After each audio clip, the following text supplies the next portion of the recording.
म्हणलं तर तुम्ही गावात तुला ऐका थोडं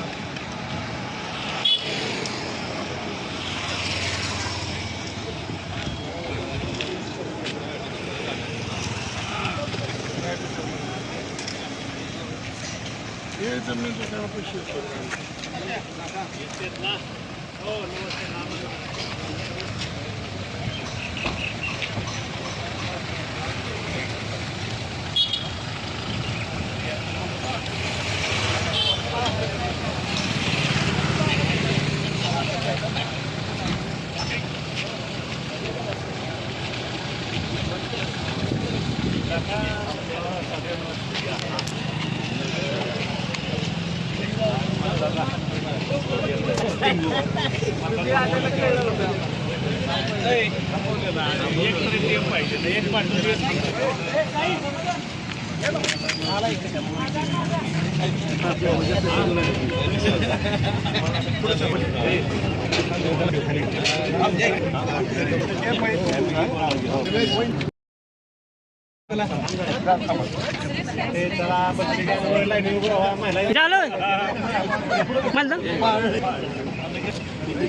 थोडंसं मग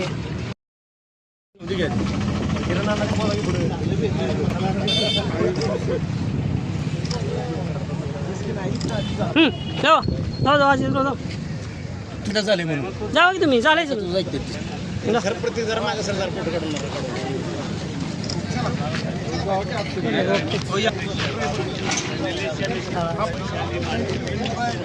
काढलं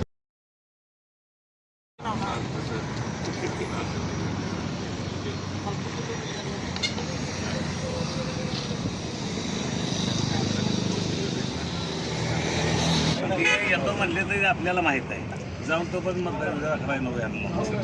चला मग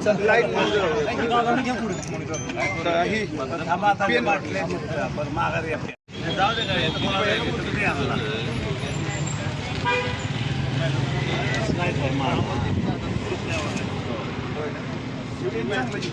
काय द्या इथं नको बाकी सातारा सांगली स्थानिक स्वराज्य संस्था मतदारसंघातून विधान परिषदेसाठी सातारा जिल्ह्यातील सर्व भारतीय जनता पार्टीच्या नेते मंडळींनी आदरणीय धैर्यशीलदादा कदम यांना उमेदवारी द्यावी अशा पद्धतीचा आग्रह आदरणीय राज्याचे मुख्यमंत्री देवेंद्रजी फडणवीस यांच्याकडे केलेला होता आणि त्या अनुषंगानं त्याला प्रतिसाद देत या ठिकाणी माजी जिल्हाध्यक्ष भारतीय जनता पार्टीचे आदरणीय धैर्यशीलदादा कदम यांना ही उमेदवारी मिळाली आणि भारतीय जनता पार्टीने महायुतीची सातारा आणि सांगली जिल्ह्यामध्ये अतिशय चांगल्या पद्धतीची ताकद आहे आम्ही सर्वांनीच अतिशय ताकदीनं झोकून देऊन त्या ठिकाणी धैर्यशीलदादांना निवडून आणण्यासाठी शर्तीचे प्रयत्न केलेत आणि त्या माध्यमातून येणारा रिझल्ट हा अतिशय चांगल्या पद्धतीचा असेल विक्रमी मताधिक्यानं धैर्यशीलदादा या ठिकाणी निवडून येतील अशी खात्री आहे.